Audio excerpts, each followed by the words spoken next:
So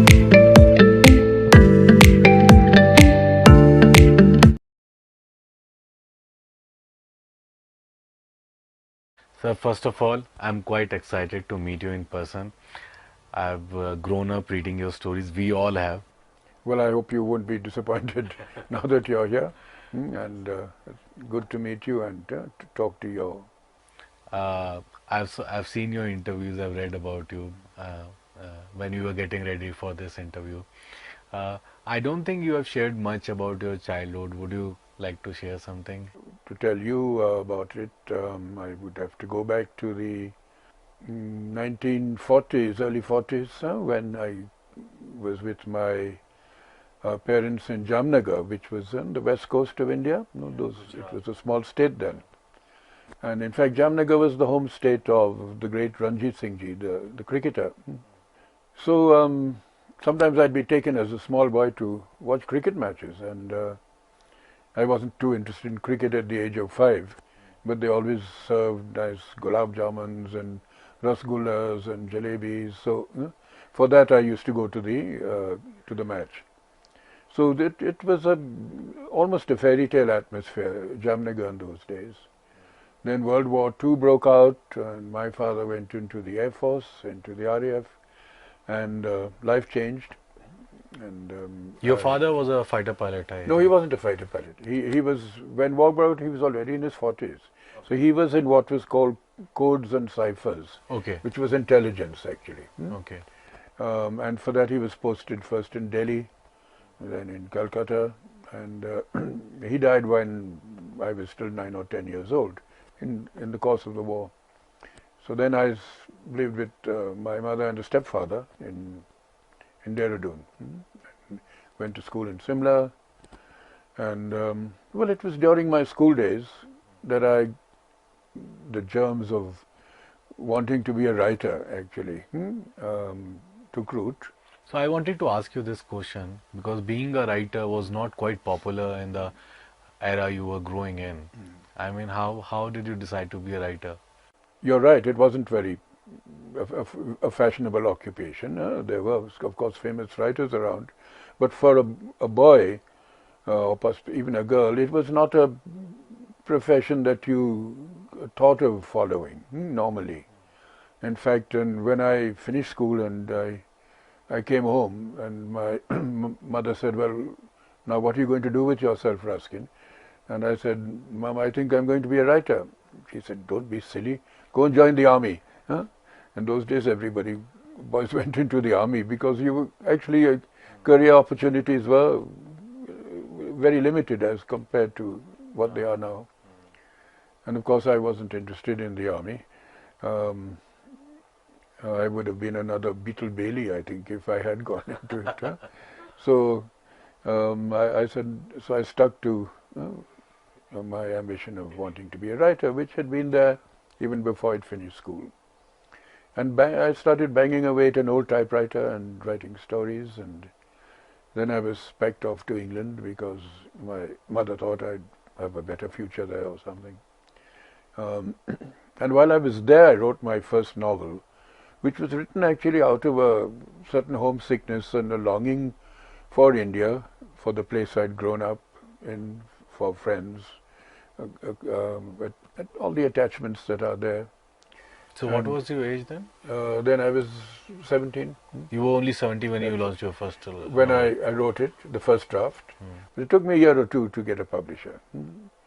So I pursued publishers in London and finally found one who was very encouraging, but I had to, I think, write that book at least 3 times before it got published. You rewrite it? Rewrite it, do another draft and another, which is the hardest I've ever worked on a book. But it was the first one, and in a way it set me off on a very long literary journey. You even got an award for that, I think. I did when it was the thing is, when it got published, I was already back in India, because the advance I got in those days, it was £50. That was the standard advance. But that was enough to bring me back to India by sea. In those days, you traveled by sea. £40 was the fare. So when I got down in Bombay, I still had £10. Okay. Enough to get back home to Dehradun. But I did get, and then an award. It was published after I'd come Okay, back, okay, come okay, home. okay. And then I was told I got this award, the John Llewellyn Rhys Prize. Yeah. It was quite a prestigious award, Yes. and but you couldn't live on an award. Absolutely. So I had to start um, writing very regularly. And in those days in India, we didn't have many book publishers, apart from academic publishers and school books, but not many who were doing fiction or general literature. So I had to write a lot for magazines, newspapers, which was why a lot of my early work consisted of short stories, and essays. And but that built up over the years too. So, what do you like writing more, sir? Is it, I mean, short stories, novel, Yeah, short poetry? stories. What? Usually, the shorter the better. Because Uh, I'm I like to get on with a thing. I'm impatient, so if, I can't write a 500-page novel. so you just And in any case, if I can say as much as I want to in 200 pages, and why write 200 pages when I can say the same thing in 20 pages? Or write 20 pages when I can say do it in 2 pages. but So isn't it sometimes, difficult to crisp that much? pardon? Well, no, it depends on what you're writing about, of course. A short story, you're sort of zooming in on a particular incident or a episode or a character or just a moment in time, you might say, and trying to preserve it. Whereas in a long novel, you're perhaps covering generations of family. So it depends on really what you enjoy most, in a way. So the kind, and I like putting words together. I like writing a beautiful sentence, which is why sometimes I like writing poetry too. And poetry is not a commercial thing. Everybody writes poetry. I keep meeting everyone I meet nowadays. They're writing poems, but naturally, you can't make a living from writing poetry. So, And even since you are talking about nowadays, we see a lot of writers on social media. I mean, they write poems or yes, like short that's paragraphs. fine. So, what do you think of now and then? I mean, Yeah, you started when you used to write on typewriter, yeah. and now it's social media. Do you think the scene has changed? Um, yes, of course it has changed. With social media has changed things. I haven't changed. I'll change ugly janam when. Then at the moment I'm technologically illiterate. But so I write the way I've always written. In fact, I'm going backwards. I used to type. Now I write by hand. Okay. Because typing gives me a stiff neck anyway. Okay. So I'm more comfortable writing with a ballpoint and a pad. And I can do that anywhere, in this chair or at my desk or in bed or under a tree outside. So, and my handwriting is legible. My publishers don't mind it. But don't you think that the poetry has become more popular because people are themselves writing on social media these days? Yeah, people like to express themselves, and maybe social media gives them that opportunity. Whereas in earlier times, you were writing for yourself basically. You weren't communicating. But then again, writing is something that you do basically for yourself. If you were not enjoying what you put down on paper, whether it's a story or a poem or a book, if you were not enjoying it, you wouldn't do it. You're not doing it really for a third person. That comes later on. Maybe if you've done something good.